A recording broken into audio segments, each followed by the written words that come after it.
Good evening all of you. GK by Ajay sir के इस online platform पर आपका स्वागत है। जैसे कि आपको पता है कि यहाँ पर एक मुहिम शुरू की गई है। इस मुहिम में आपको सभी प्रकार की जो कोर्सेज़ हैं उनके लिए जीके, उनके लिए साइंस और उनके लिए इंग्लिश और कल से मैथ्स की क्लासेस भी आना शुरू हो रही हैं। तो हम चाहेंगे कि आप इस क्लास में रेगुलर जुड़े रहें। आपसे सिर्फ एक सहयोग है। क्या सहयोग? आपको सिर्फ ज़्यादा से ज़्यादा क्लासेस को शेयर करना है, लाइक करना है और सब्सक्राइब करना है, ताकि आपको नए नोटिफिकेशन जितनी भी क्लासेस जारी हो रही हैं उनका नोटिफिकेशन मिलता रहे। तो बढ़े नेक्स्ट। कल हमने जो इंग्लिश की क्लास शुरू की थी वो इंग्लिश की क्लास के अंदर क्या था? तो इंग्लिश की क्लास में कल हमने शुरू क्या किया था सर? हमने इंग्लिश की क्लास में शुरू किया था कल टेंसेस शुरू किया था। तो टेंसेस देखे थे हमने, टेंसेस को शुरू कर लिया था। 9 नंबर क्लास थी। आज हमारी क्लास कौन सी रहने वाली है? 10 नंबर क्लास है। इसमें टेंसेस के बारे में हमने कुछ जाना था और क्या क्या चीज़ें जान ली थी हमने, तो वो देखते हैं। नंबर नेक्स्ट कि हमने क्या किया था, क्लासेस जानी थी। क्लासेस के बारे में क्या देखा था? कल हमने देखा था कि टेंसेस क्या है, उनको देखा कि क्लासेस में टेंस के अंदर जो देखे थे कि इनके 3 क्लासिफिकेशन थे अपने, प्रेजेंट, सिंपल, पास्ट और फ्यूचर। सिंपल, कंटिन्यूअस, परफेक्ट और परफेक्ट कंटिन्यूअस, इनको 4 भागों में और बांट दिया गया था एक को। तो टोटल कितने टेंस हुए अपने? एक को 4 में बांटते हैं तो हमारे जो टोटल 3 टेंस थे और इनको 4 में बांटा था। उसके बाद नेक्स्ट था क्या था? हमने कुछ एग्जाम्पल देखे थे। इसमें कुछ एग्जाम्पल देखे थे कि प्रेजेंट सिंपल का यूज़ कहाँ होता है। तो प्रेजेंट सिंपल का यूज़ हमने देखा था कि रोज़ाना जो किए जाने वाले काम थे वहाँ प्रेजेंट सिंपल का यूज़ होता है। बार बार जो भी काम हो रहे हैं उसके लिए प्रेजेंट सिंपल का आप यूज़ कर रहे हो। कहावतें व लोकोक्तियों के लिए प्रेजेंट सिंपल का यूज़ किया जाता है। और वैज्ञानिक सिद्धांत और मैथमेटिकल सम्स होते हैं उनके लिए यूज़ किया जाता है। फिर हमने कुछ ये सेंटेंसेस देखे थे कि रोज़ाना होने वाले जो जितने भी काम हैं उनके लिए, जैसे कि मैं रोज़ाना बाज़ार जाता हूँ, विद्यालय, जैसे राजेश है रोज़ाना विद्यालय में अंग्रेज़ी पढ़ता है और सुनील यहाँ क्रिकेट खेलता है। तो इस प्रकार की कुछ सेंटेंसेस अपने देखे थे कल। तो बढ़ते हैं आज अपने नेक्स्ट, यहीं से शुरू करेंगे। और एक चीज़ और देखी थी इधर कि प्रेजेंट सिंपल में क्या होता है। प्रेजेंट सिंपल में हमें वर्ब की फर्स्ट फॉर्म यूज़ करनी होती है। किसके साथ में? जब सब्जेक्ट अपना एक वचन होता है तो वर्ब की फर्स्ट फॉर्म के साथ एस और ईएस और प्लूरल होता है। तो यहीं से आज शुरू करेंगे अपनी नई क्लास के साथ में। बढ़ते हैं, करते हैं स्टार्ट। तो अभी देखते हैं इसके साथ में हमें क्या यूज़ करना है। देखो, जैसे ही अपना टेंस चल रहा था कल, कौन सा टेंस चल रहा था सर? कल चल रहा था अपना प्रेजेंट सिंपल टेंस चल रहा था सर। तो प्रेजेंट सिंपल टेंस के अंदर हमने कल क्या क्या चीज़ें जानी थी? तो प्रेजेंट सिंपल के अंदर हमने कल जाना था यहाँ पर कि हमें जब सब्जेक्ट है और जो वर्ब है उन दोनों के साथ में एक तालमेल बिठाना था कि सब्जेक्ट अगर हमारा सिंगुलर है, मतलब एक वचन है, तो हमें वर्ब को भी क्या करना होता है? एक वचन बिठाना होता है। बार बार इसको बोला जा रहा है। तो हमारी इस प्रेजेंट सिंपल के अंदर वर्ब की फर्स्ट फॉर्म यूज़ हो रही थी और वर्ब की फर्स्ट फॉर्म यूज़ हो रही है। और वर्ब की फर्स्ट फॉर्म के साथ में आपको क्या करना है? हमें एस या ई एस लगाकर वर्ब की फर्स्ट फॉर्म को क्या बना देना है? सिंगुलर बना देना है। कल इतना सीख लिया था आपने। दूसरा हमने देखा है कि अगर हमारा जो सब्जेक्ट है, पहले पता होना चाहिए कि सिंगुलर कौन कौन सा होता है। अगर प्रोनाउन की बात करें, ही, शी और इट 3 सिंगुलर थे अपने, बाकी सारे प्लूरल थे। उसके बाद में अगर सब्जेक्ट अपना प्लूरल है, सब्जेक्ट अपना कैसा है सर? प्लूरल है, तो वर्ब भी हमें क्या यूज़ करनी थी? प्लूरल वर्ब यूज़ करनी थी। और वर्ब प्लूरल क्या होती है सर? तो वर्ब प्लूरल की बात करें तो वर्ब की फर्स्ट फॉर्म अकेली यूज़ होती है, उसके साथ में एस और ई एस का यूज़ नहीं करते हैं। मैं ये लिख सकता हूँ ब्रैकेट में कि without S and E S use करते हैं। कल इतना सीख लिया था। अब इसकी हमें देखनी है, आज से शुरू करना है कि आज से इसकी स्ट्रक्चर देखनी है कि हमें कितने प्रकार की जो स्ट्रक्चर्स है इसमें सिंपल प्रेजेंट पे यूज़ किया जाता है। अब स्ट्रक्चर की बात करें तो स्ट्रक्चर इसमें यूज़ होती है, जैसे कि हमने स्ट्रक्चर लेते हैं तो एक स्ट्रक्चर है, पहली स्ट्रक्चर है, हमें साधारण वाक्य यूज़ करना होता है। कैसा वाक्य यूज़ करना होता है सर? हमें यूज़ करना होता है साधारण वाक्य। अब साधारण वाक्य की बात करें तो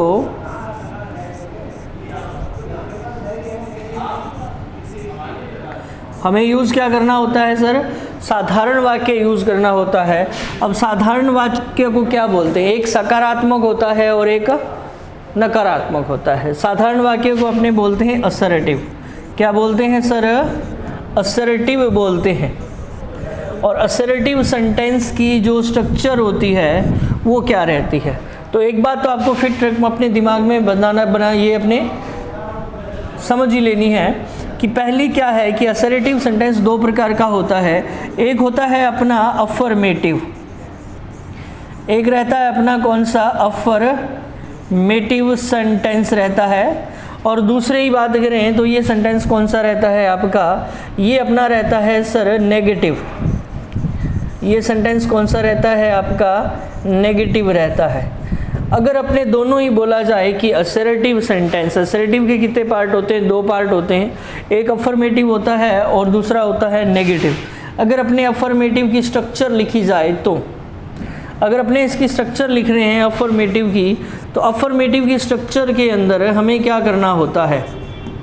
अफर्मेटिव स्ट्रक्चर हमें देखना है तो हमें क्या करना है? सबसे पहले इसमें आता है सब्जेक्ट। क्या आता है सर? सब्जेक्ट आता है। जैसे कल देख रहे थे अपने हिंदी से अंग्रेजी बनानी है तो सब्जेक्ट को, कर्ता को सबसे पहले लेके आ रहे थे। क्यों लेके आ रहे थे? कि इंग्लिश में सबसे पहले आता है सब्जेक्ट। उसके बाद की बात करें हम तो इसके बाद में आती है वर्ब। अब वर्ब की कौन सी फॉर्म आती है सर? तो वर्ब की फॉर्म की बात करें तो हमारी वर्ब की फर्स्ट फॉर्म आती है इसके अंदर। अगर हमारा ये जो सब्जेक्ट है वो सिंगुलर है, एक वचन है, तो हमें क्या करना है? एस या ई में से एक का यूज़ करना है। अगर नहीं है तो हम किसका यूज़ करते हैं सर? ऑब्जेक्ट का। ऑब्जेक्ट के बाद में क्या आने वाला है? लास्ट में आता है प्लेस और टाइम, और उसके बाद फुल स्टॉप। अगर किसी को ऐसा लग रहा है कि प्लेस या टाइम, तो बता दूं प्लेस और टाइम हर सेंटेंस में यूज़ होता है।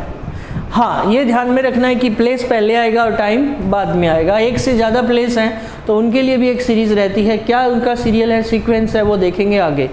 अभी बढ़ते हैं। हमारे पास में सेंटेंस है आपके सामने, अफर्मेटिव सेंटेंस मैंने लिखा, और इस अफर्मेटिव सेंटेंस के अकॉर्डिंग ही हम चाहेंगे कि हमें क्या करना है?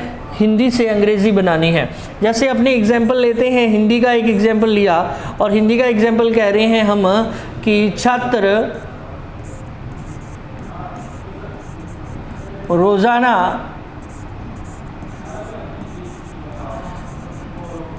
विद्यालय में एक अध्याय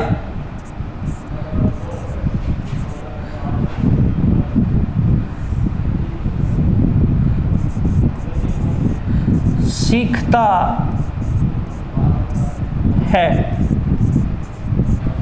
ये आपके सामने एक असर्टिव सेंटेंस लिखा मैंने कि छात्र रोज़ाना विद्यालय में एक अध्याय सीखता है। हमें इससे बनाना क्या है? इससे बनाना है हमने इंग्लिश। क्या बनाना है? इंग्लिश। एक्चुअली पहले मैं चाह रहा हूँ कि आपको बेसिक चीज़ें बता दी जाएं, उसके बाद अपने एग्ज़ाम ओरिएंटेड करेंगे कि एग्ज़ाम में कैसे आता है।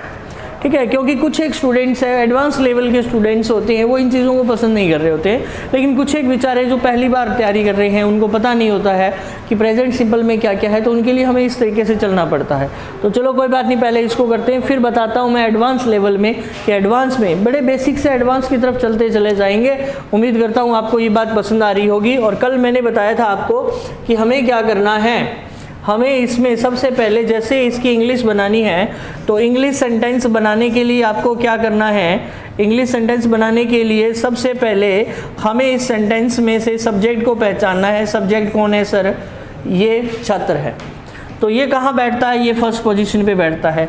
फिर कहा था सेंटेंस के लास्ट में चले जाओ। क्या काम करता है सर? सीखता है। क्या सीखता है? एक अध्याय सीखता है। कहाँ सीखता है? विद्यालय में सीखता है सर। ठीक है, और कब सीखता है? रोज़ाना सीखता है। उधर से लगना है, पहले शुरू किया और उसके बाद में आपको सेंटेंस को इधर से ऐसे बढ़ते चले जाना है और आपकी अंग्रेज़ी ऑटोमेटिक बनते चली जाएगी। कहाँ तक आना है? ये आना है आपको सब्जेक्ट तक। सब्जेक्ट तक ऐसे चलते आओ और आपकी इंग्लिश बनती चली जाएगी। आपको करना क्या था कि पहले सब्जेक्ट लिखना है और फिर यहाँ से लग जाओ, उल्टा चलना है। स्टेप बाय स्टेप एक एक वर्ड पीछे चलते चले जाओ और इसकी अंग्रेजी लिखते चले जाओ, आपकी हिंदी से अंग्रेजी सही बन जाएगी। और एक बता दूं कि ये जो क्वेश्चन कहाँ आने वाले हैं, ये ट्रांसलेशन के question Hindi to English, English to Hindi, आपके पंजाब पुलिस के जो एग्जामिनीज हैं, यानी कि जो छात्र अभी तैयारी कर रहे हैं पंजाब पुलिस की, तो वहाँ आने वाला है, काम आएगा। दूसरी बात बता दूं, LDC की अगर कोई तैयारी कर रहा है तो वह हिंदी से अंग्रेजी और अंग्रेजी से हिंदी में चेंज करना आता है, तो उन छात्रों के लिए बड़ा ही हेल्पफुल रहने वाला है। चलो बढ़ते हैं, करते हैं क्या है। सबसे पहले हमें क्या करना है, छात्र को लिखना है। तो सबसे पहले छात्र को इंग्लिश में क्या बोलते हैं सर? छात्र को बोलते हैं सर अपने स्टूडेंट्स। कितने हैं जी? एक ही है, तो हो गया स्टूडेंट। स्टूडेंट क्या करता है सर? सीखता है। सीखने को क्या बोलते हो? LEARN, लर्न बोलते हैं सर। ये सिंगुलर है या प्लूरल है सर? सिंगुलर है, तो क्या लिखोगे जी? S लगा दोगे, लर्न्स हो जाएगा। स्टूडेंट लर्न्स क्या सीखता है? एक अध्याय, अ लेसन। एक अध्याय को क्या बोलोगे सर? A lesson. स्टूडेंट क्या कर रहा है? लर्न कर रहा है। क्या लर्न कर रहा है सर? और लेसन लर्न कर रहा है। कहाँ करता है? विद्यालय में करता है। इन को क्या अंदर को क्या बोलोगे? इन। और उसके बाद कहाँ है? विद्यालय। विद्यालय को क्या बोलते हो आप? स्कूल बोलते हैं सर। हो गया। और क्या बचा? रोज़ाना। रोज़ाना को क्या बोलते हो सर? डेली बोलते हैं। और आपका सेंटेंस सही है। आ रहा है समझ में? और देखें, बड़ा ही इजी सा सेंटेंस है, इस तरीके से अपने बनाते चले जाएंगे। अगर हम इसी को ही बनाना चाहते हैं नेगेटिव, क्या बनाना चाहते हो? नेगेटिव। तो नेगेटिव बनाने के लिए हमें क्या करना है? नेगेटिव बनाने के लिए ये जो स्ट्रक्चर आपके सामने मैंने लिखी है, इसी स्ट्रक्चर को क्या करेंगे? अपने नेक्स्ट नेगेटिव में बनाने की कोशिश कर रहे हैं। तो देखो, नेगेटिव में जैसे ही बनाते हैं तो इसकी स्ट्रक्चर है B नंबर, अपनी कौन सी करनी है? नेगेटिव। तो B नंबर स्ट्रक्चर है सर अपनी नेगेटिव। तो करते हैं नेगेटिव स्ट्रक्चर। और नेगेटिव स्ट्रक्चर के अंदर करना क्या है? तो देखो, नेगेटिव में होता है नकारात्मक वाक्य। लिख दिया जी कौन सा सेंटेंस? Negative sentence. तो नेगेटिव सेंटेंस को बोलते क्या है सर? नेगेटिव सेंटेंस को बोलते हैं नकारात्मक वाक्य बोलते हैं सर। क्या बोलते हैं? नकारात्मक वाक्य बोलते हैं। नकारात्मक में क्या रहता है? सबसे पहले आता है सब्जेक्ट आता है सर। सब्जेक्ट के बाद में हमें क्या यूज़ करनी है? हेल्पिंग वर्ब यूज़ करनी है। डू और डज में से एक का यूज़ करेंगे। अब नेगेटिव है तो नॉट लेगा, तो नॉट का यूज़ करेंगे। डू डज अपने साथ वर्ब की हमेशा फर्स्ट फॉर्म लेता है। और उसके बाद में हमें क्या यूज़ करना है? उसके बाद में हमें यूज़ करना है ऑब्जेक्ट। फिर बढ़ते हैं सेम, वही लास्ट में प्लेस या टाइम आए तो लगाना है, वरना फुल स्टॉप लगा दो। आपका सेंटेंस नेगेटिव बन जाएगा। कैसा बन जाएगा? नेगेटिव बन जाएगा। तो बनाते हैं इसी सेंटेंस का नेगेटिव बना के देखते हैं कि छात्र रोज़ाना विद्यालय में अध्याय सीखता है। तो इसको बनाते हैं नहीं सीखता है। क्या बनाते हैं? नहीं सीखता है, नेगेटिव। तो इसका आंसर नेगेटिव क्या बनेगा? तो नेगेटिव इसका आंसर बनने वाला है वो रहेगा अपना कुछ इस तरीके से, जैसे लिखें आंसर, लिखा जी अपने नेगेटिव। तो नेगेटिव के आंसर देखें तो अपने नेगेटिव में क्या रहेगा? सबसे पहले सब्जेक्ट आ जाएगा। सब्जेक्ट कौन है? स्टूडेंट है। तो सबसे पहले आ गया जी आपका कौन? स्टूडेंट आ गया। ठीक है जी, स्टूडेंट आ गया जी। स्टूडेंट क्या है? सिंगुलर है या प्लूरल है? एक वचन है। एक वचन के साथ तो यूज़ करते हैं डज का, और बहुवचन के साथ यूज़ करते हैं किसका? डू का। तो स्टूडेंट क्या है? एक है। स्टूडेंट क्या है सर? एक है। तो एक है तो अपने किसका यूज़ करोगे भाई? डज का। लिख दिया जी डज। उसके बाद में नॉट आता है तो लिख दिया नॉट। उसके बाद में सीखना मतलब लर्न करता है। क्या लर्न करता है सर? और लेसन लर्न करता है। लिख दिया जी लेसन करता है सर। हो गया जी लेसन। ये लीजिए जी LESSION, लेसन। कहाँ करता है? इन में करता है। और इन कहाँ पे? स्कूल में करता है। तो लिख दिया जी स्कूल। और आंसर आ जाएगा लास्ट में आपका डेली। और हमारा सेंटेंस फिनिश हो गया। तो इस तरह से आप इनके नेगेटिव भी बना सकते हो। तो जैसे देखते हैं कुछ और सेंटेंसेस लेते हैं और अपने बनाते हैं उनका नेगेटिव। तो देखते हैं नेगेटिव बनाते हैं। जैसे मैंने पॉजिटिव सेंटेंस यहाँ पे लिखे, ये कुछ अफर्मेटिव लिख रहा हूँ मैं, और आप कोशिश कीजिए इसका बनाना है नेगेटिव। ये सेंटेंस है अपना कौन सा, अफर्मेटिव, और इसको बनाना क्या है, आपको नेगेटिव बनाना है। बना दोगे नेगेटिव, अफर्मेटिव है, और बनाएंगे क्या इसका बनाओगे आप नेगेटिव।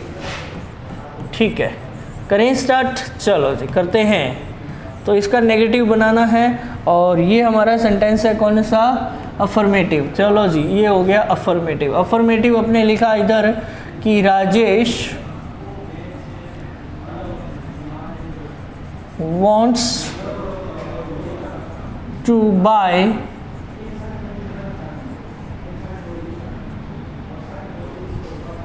a new bike।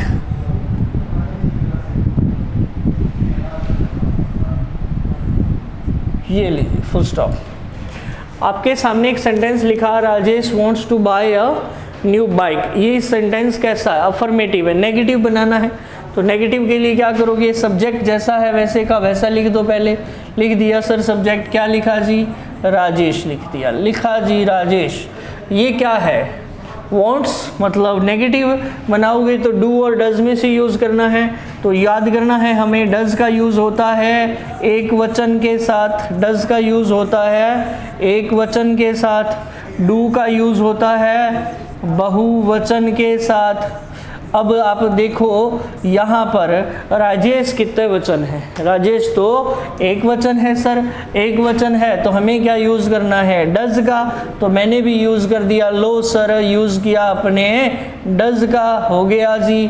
अब आगे बढ़ते हैं, डज, उसके बाद में नॉट लगाना है, लगा दिया जी नॉट। उसके बाद वांट की फर्स्ट फॉर्म वांट ही होती है, क्या वांट करना चाहता है, to buy a new bike, और आपका आंसर क्या हो जाएगा, नेगेटिव बन जाएगा। तो ये अपने ट्रांसफॉर्मेशन ऐसे भी कर सकते हैं। दो प्रकार की ट्रांसफॉर्मेशन होती है, एक में सेंस नहीं बदलना होता है, एक में सेंस बदलना होता है। तो ये स्ट्रक्चर के अकॉर्डिंग कर रहे हैं, साइंस बदलना है। लेकिन एक ट्रांसफॉर्मेशन आती है जिसमें सेंस नहीं बदलना होता है, वो भी हो जाता है। चलो बढ़ते हैं नेक्स्ट, आगे बढ़ते हैं। इसका और क्या करना है, एक और सेंटेंस लेके देखते हैं अपने, और उसके बाद देखते हैं कि अपने क्या करें। तो देखते हैं, जैसे अपने सेंटेंस लिया और राइट करते हैं, तो एक सेंटेंस और लेते हैं और उसका अपने नेगेटिव और बनाते हैं। जैसे मैंने सेंटेंस लिखा सेकंड वाला, अपना सेकंड सेंटेंस है, कैसा सेंटेंस है सर, अफर्मेटिव सेंटेंस है। और अफर्मेटिव सेंटेंस का बनाना है क्या, हमें नेगेटिव बनाना है। तो मैं यहाँ पर बनाता हूँ सेंटेंस, मैंने लिखा रमन एंड गोपाल। और रमन एंड गोपाल कितने हैं जी, दो बंदे हैं, ठीक है, प्ले फुटबॉल। तो ये दो हैं आपके सामने, रमन एंड गोपाल दोनों क्या कर रहे हैं, फुटबॉल खेल रहे हैं। बनाना क्या है, इसे नेगेटिव बनाना है। तो देखो नेगेटिव बनाने के लिए मैंने अभी एक चीज़ बोली थी आपके सामने कि जब भी नेगेटिव बनाते हो तो सब्जेक्ट जैसा है वैसे का वैसा आने वाला है। और क्या करना है सर आपको, और आपको लिखना है अगर सब्जेक्ट अपना आता है प्लूरल। सब्जेक्ट क्या होता है, बहु का वचन ना, बहु का वचन तो पता ही होगा सभी को सर, पता है, आज कड़ी बननी है तो बननी है।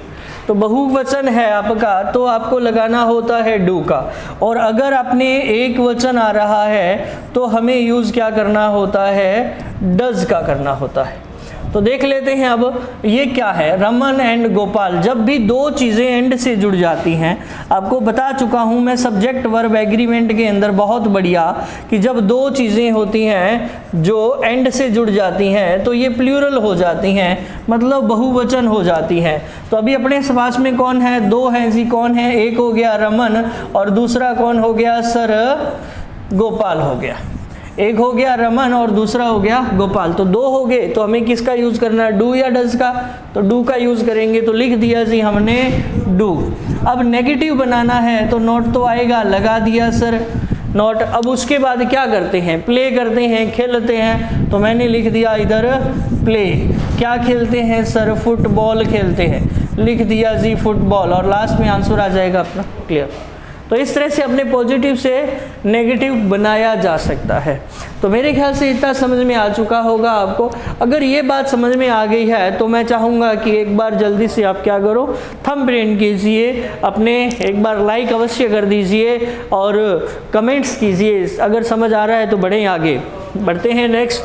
और क्या करना है सर, अगर अभी हमने क्या लिखा है, नेगेटिव स्ट्रक्चर बना ली, अब बनानी क्या है, इंटेरोगेटिव स्ट्रक्चर। कैसी स्ट्रक्चर बनानी है सर, इंटेरोगेटिव स्ट्रक्चर बनानी है। तो पहली स्ट्रक्चर अपने सीख चुके हैं बहुत बढ़िया तरीके से।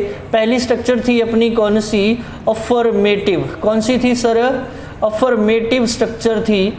दूसरी स्ट्रक्चर कौन सी बनानी सीखी है सर, हमने दूसरी स्ट्रक्चर बनानी सीखी है नेगेटिव बनानी सीखी है सर। तीसरी स्ट्रक्चर की बात करें सर, तीसरी कौन सी बनानी है, तो तीसरी स्ट्रक्चर बनाएंगे हम इंटेरोगेटिव। तो 3 स्ट्रक्चर बनानी है आज, अभी अपने सीखते हैं। तो पहली स्ट्रक्चर को थोड़ा सा रिवाइज करते हैं। अफर्मेटिव बनाई थी, अफर्मेटिव में क्या आया था, अफर्मेटिव में सबसे पहले हमने लगाया था सब्जेक्ट का यूज़ किया था। अगर सब्जेक्ट अपना सिंगुलर है तो हमें यूज़ क्या करना है, वर्ब की फर्स्ट फॉर्म के साथ में एस या ईएस का यूज़ करना है। अगर सब्जेक्ट अपना प्लूरल है तो हमें एस या ईएस का यूज़ नहीं करना है। और उसके बाद क्या आ सकता है सर, एक और वर्ब भी आ सकती है, ऑब्जेक्ट आ सकता है। ऑब्जेक्ट कितने, 2 हो सकते हैं, दोनों चर्चा करेंगे अपने। और क्या आ सकता है सर, प्लेस आ सकता है। और क्या आ सकता है सर, टाइम आ सकता है, फुल स्टॉप।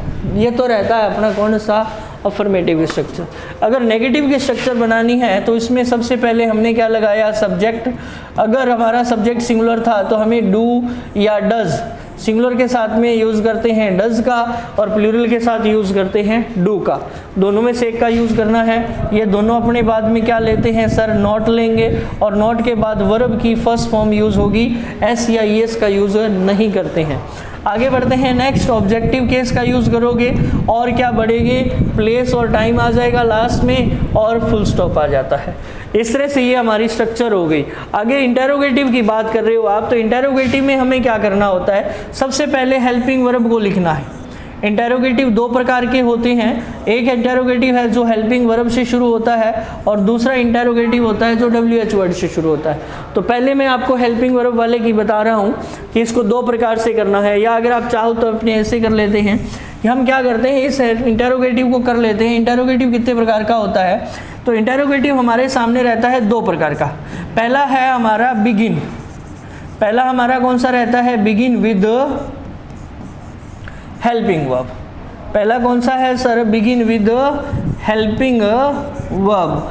हेल्पिंग वर्ब से शुरू होने वाला, इसे क्या बोल सकते हो आप सर, HV, हेल्पिंग वर्ब से शुरू होने वाले।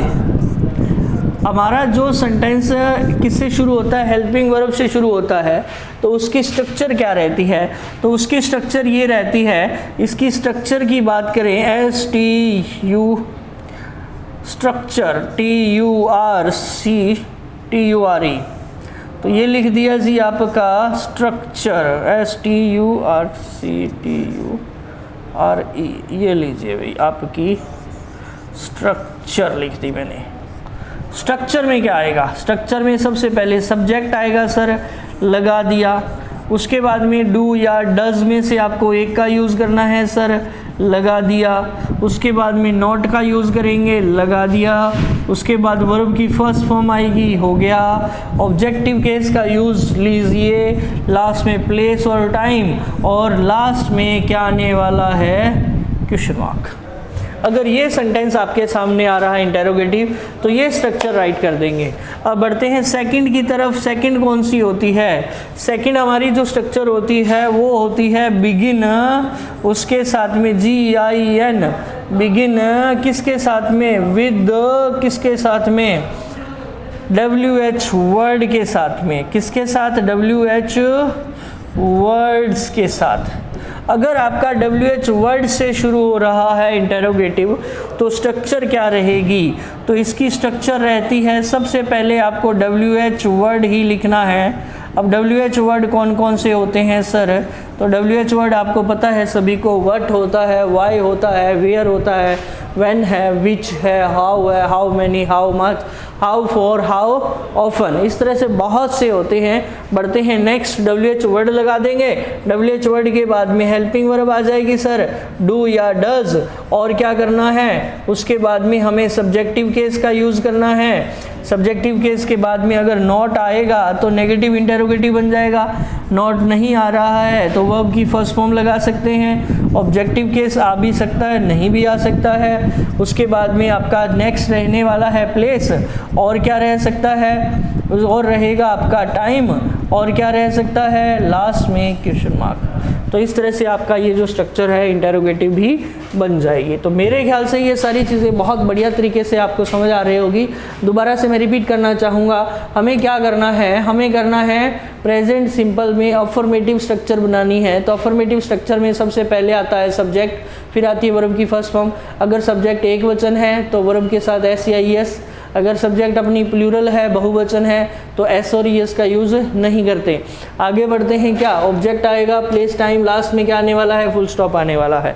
नेगेटिव सेंटेंस बनाओगे तो सब्जेक्ट अगर सिंगुलर है तो डज का यूज़ करोगे, अगर सब्जेक्ट प्लूरल है तो अपने डू का यूज़ करेंगे। बाद में नॉट, वर्ब की फर्स्ट फॉर्म, ऑब्जेक्ट और फुल स्टॉप। इसी तरह से बढ़ते हैं, इंटेरोगेटिव में दो प्रकार का रहता है, एक हेल्पिंग वर्ब से शुरू होता है सर, दूसरा WH वर्ड से शुरू होता है। पहला हेल्पिंग वर्ब से शुरू होता है तो उसमें सबसे पहले हमें क्या लगाना है, 1 सेकेंड, यहाँ पर थोड़ा सा अपने से हुई है मिस्टेक। तो सबसे पहले हमें क्या करना है, यहाँ पर एक चीज़ का ध्यान में रखना है, वो क्या रखना है सर, इसको थोड़ा सा उल्टा करना है। कर दिया जी।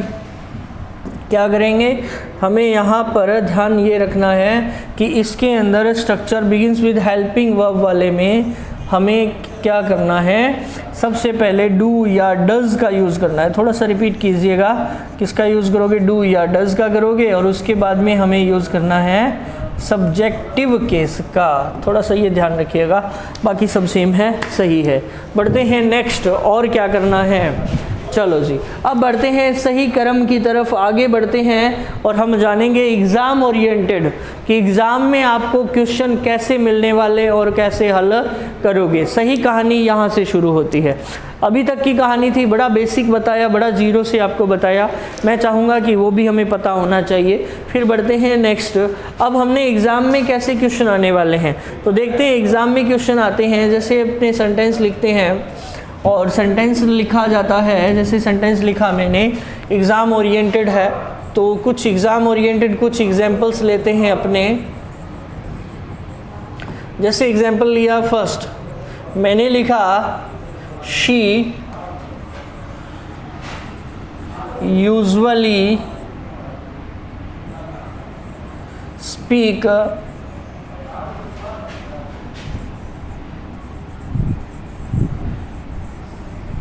Punjabi in the class. आपके सामने सेंटेंस हो गया कि she usually Punjabi in the class. तो ऐसा सेंटेंस आएगा और हमें इसमें से आंसर लिखना है। क्या आंसर लिखना है, जैसे कि इधर लिखा हुआ है नंबर 1, ऑप्शन आ जाएंगे अपने, और ऑप्शन के अकॉर्डिंग ही हमें उनमें चूज़ करना है। जैसे एक ऑप्शन लिखा अपना, A नंबर ऑप्शन आएगा, अपने ऑप्शन लिखा usually speak. B number option आपका रहने वाला है यूजुअली स्पोक। तीसरा आने वाला है यूजुअली स्पीक्स। नेक्स्ट आने वाला है यूजुअली हैज स्पोकन। ये आपके सामने कुछ सेंटेंस आने वाले हैं और आप मुझे बता दीजिए कि इसमें क्या राइट करना है।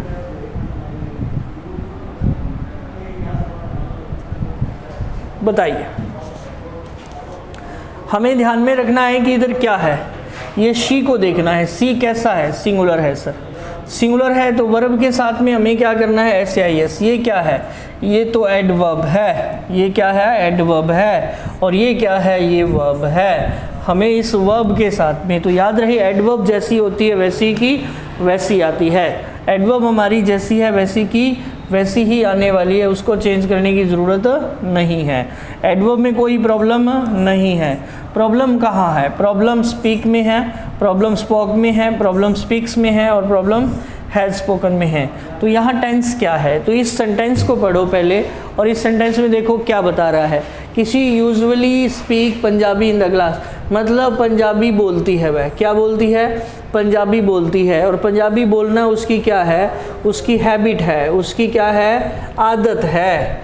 अब आदत बताने वाला काम होता है, वो कौन से टेंस में आता है सर? वो आता है प्रेजेंट सिंपल में आता है। कौन से टेंस में आता है? प्रेजेंट सिंपल में आता है। तो प्रेजेंट सिंपल में अपने वर्ब की फर्स्ट फॉर्म यूज़ करते हैं किसके साथ में?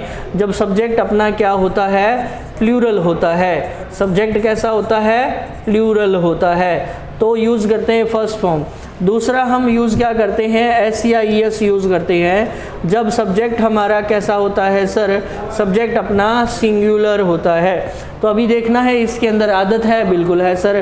कौन सा टेंस? प्रेजेंट सिंपल यूज़ करना है। प्रेजेंट सिंपल यूज़ करना है तो बताइएगा अभी क्या करना है? अपने वर्ब की फर्स्ट फॉर्म एस या ई एस करेंगे या ये?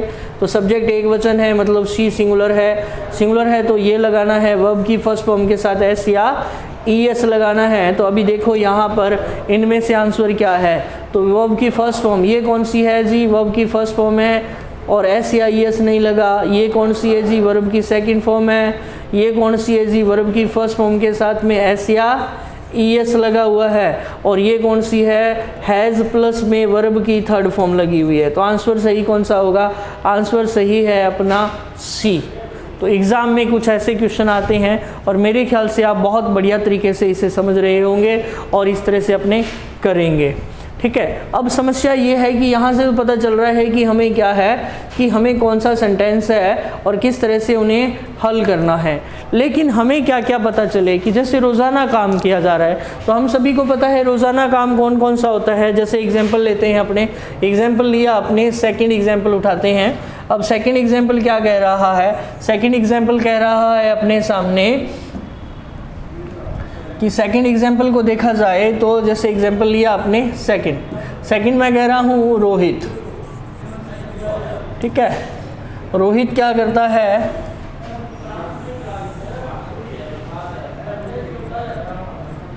नॉट लाइक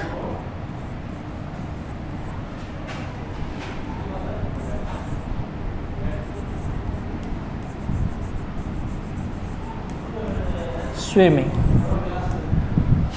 अब देखो स्विमिंग पसंद नहीं करता है, नहीं करता है तो क्या है? ये उसकी पसंद है। तो अभी ये उसकी पसंद है तो अपने राइट करेंगे। तो देखा जाए कि जब किसी की पसंद या नापसंद की बात आ जाए, किसी के पसंद या नापसंद की बात आ जाए, तो अभी देखा जाए हम किसी की पसंद की बात कर रहे हैं या किसी की क्या कर रहे हैं? नापसंद की बात कर रहे हैं। तो नापसंद या पसंद किस में आता है? ये आता है किसी के स्वभाव में, किसी का स्वभाव है। अब स्वभाव है तो कैसा रहता है जी? परमानेंट रहता है। कैसा रहता है? परमानेंट रहता है। अब जब कोई काम यथा लगातार हमेशा स्वभाव होता है, परमानेंट रहता है, तो वो कौन से में आता है? तो वो आता है प्रेजेंट सिंपल में। किस में आता है सर? प्रेजेंट सिंपल में आता है। तो अब बात करें प्रेजेंट सिंपल की, तो प्रेजेंट सिंपल में हमने वर्ब की फर्स्ट फॉर्म यूज़ करनी है, लेकिन यहाँ नॉट लगा हुआ है। क्या लगा हुआ है? नॉट लगा हुआ है। तो प्रेजेंट सिंपल का हमें क्या करना है? नेगेटिव स्ट्रक्चर यूज़ करनी है। प्रेजेंट सिंपल की कैसी स्ट्रक्चर यूज़ करनी है? नेगेटिव। नेगेटिव में क्या करते हो सर? डू या डज लगाते हैं, या फिर पूरी स्ट्रक्चर लिखें तो सब्जेक्ट लगाते हैं, सब्जेक्ट के बाद डू या डज लगाते हैं, और क्या लगाते हो सर? नॉट। उसके बाद क्या लगाते हो? V1 लगाते हो। यही होता है, तो यही बना दो। तो यहाँ पे सब्जेक्ट अपना रोहित है ही, कोई प्रॉब्लम नहीं। डू डज में से एक का यूज़ करना है जी। रोहित एक वचन है, बहुवचन है जी? एक वचन है, तो डज लगाएंगे तो आंसर क्या बनेगा हमारा? इसके अंदर हमारा जो आंसर है वो ये बनने वाला है। आंसर क्या बनने वाला है? आंसर बनेगा अपना, आंसर बनेगा जी रोहित। रोहित के साथ में आएगा जी डज, तो लिख दिया जी डज। उसके बाद में नॉट, और वर्ब की कौन सी फॉर्म है? First form. तो डज नॉट लाइक। तो जब भी हम स्वभाव बताते हैं, आदत बताते हैं किसी का, तो हमारा जो टेंस सेंटेंस है वो कौन सा बनने वाला है, वो बनेगा प्रेजेंट सिंपल का। तो इसी तरह से बढ़ते हैं नेक्स्ट अगली स्लाइड की ओर, फिर देखते हैं क्या हो रहा है। एक और एग्जाम्पल उठाते हैं। एग्जाम्पल लिया मैंने, ये लिया जी एग्जाम्पल की द सन, उसके बाद किया जी राइस, उसके बाद किया in the east and set in the west. ये आपके सामने दो सेंटेंस लिखे अपने कि sunrise in the east and set in the west. ये है क्या, पूरा वाक्य देखना है अपने कि सूर्य पूर्व में क्या हो रहा है, सूरज है वो पूर्व में क्या हो रहा है, जो है उगता है, उदय होता है। अब सूर्य है वो पूर्व में उदय होता है और पश्चिम में छिपता है क्या, ये है सर सार्वभौमिक सत्य। सही है, यह है सार्वभौमिक सत्य, जिसे बोलते हैं क्या, यूनिवर्सल ट्रुथ बोलते हैं। क्या है सर, यूनिवर्सल ट्रुथ है।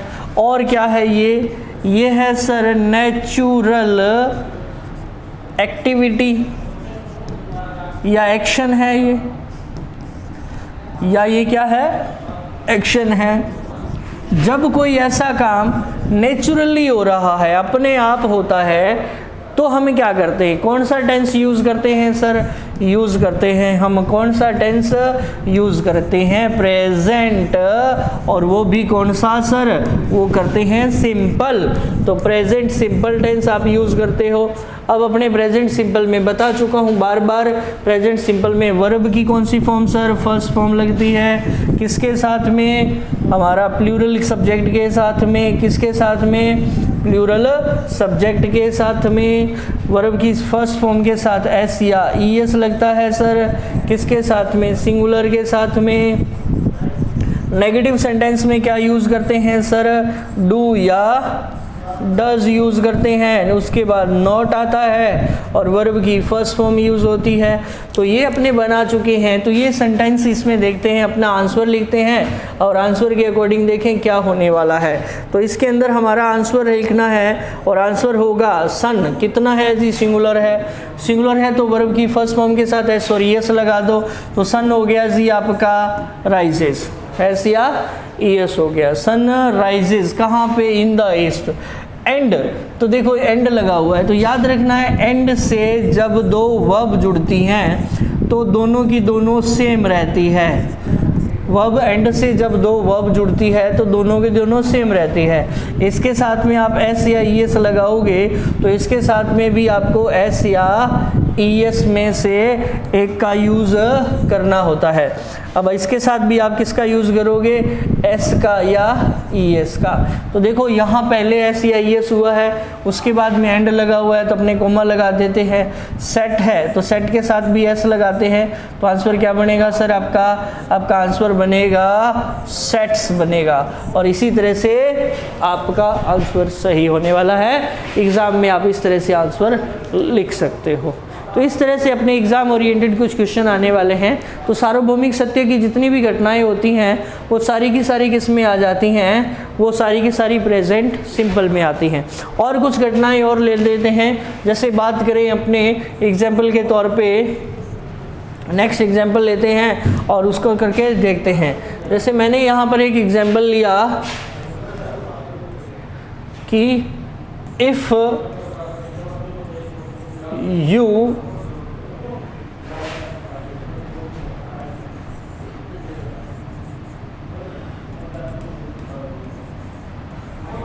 work hard, if you work hard you will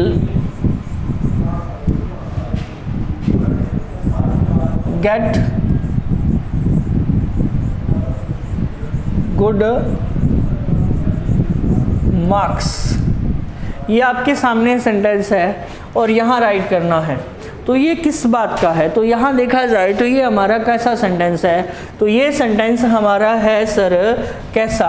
तो जब भी अपना सेंटेंस है, याद रखना है आपको कि जब भी सेंटेंस आपका इफ़ से शुरू होता है, दूसरा इफ़ ओनली से शुरू होता है, या फिर अनलेस से शुरू होता है, या फिर आपका व्हेन से शुरू होता है, इस तरह से बहुत से कंजक्शन है। ये सारे हैं क्या सर? ये सारे के सारे सबऑर्डिनेट कंजक्शन हैं। क्या है जी? सबऑर्डिनेट कंजक्शन हैं। अब इनके तुरंत बाद में आता है सब्जेक्ट। क्या आता है सर? सब्जेक्ट आता है। अब इनके बाद में जब भी सब्जेक्ट आता है और वर्ब की फर्स्ट फॉर्म का यूज़ करते हैं और उसके साथ में एस या ईएस का यूज़ करते हैं, और उसके बाद ऑब्जेक्टिव केस और नेक्स्ट, तो यहाँ से यहाँ तक ना पूरा का पूरा देखा जाए तो यहाँ से यहाँ तक का एक पूरा क्या बनेगा? क्लॉज बनता है। यहाँ से लेकर यहाँ तक का पूरा सर क्या बनता है? एक क्लॉज बनता है, उपवाक्य बनता है। तो लिख दिया जी मैंने क्या? उपवाक्य। अब बढ़ते हैं नेक्स्ट। ये तो हो गया उपवाक्य। अब आगे बढ़ते हैं और क्या करना है। आगे अगर ऐसी कंडीशन आए तो हमें दोबारा से लिखना होता है सब्जेक्ट, और हमें एक मॉडल यूज़ करना होता है विल, या मॉडल यूज़ करना होता है शेल, या मॉडल यूज़ करना होता है कैन, या मॉडल यूज़ करना होता है मे। इनमें से कुछ भी एक आए।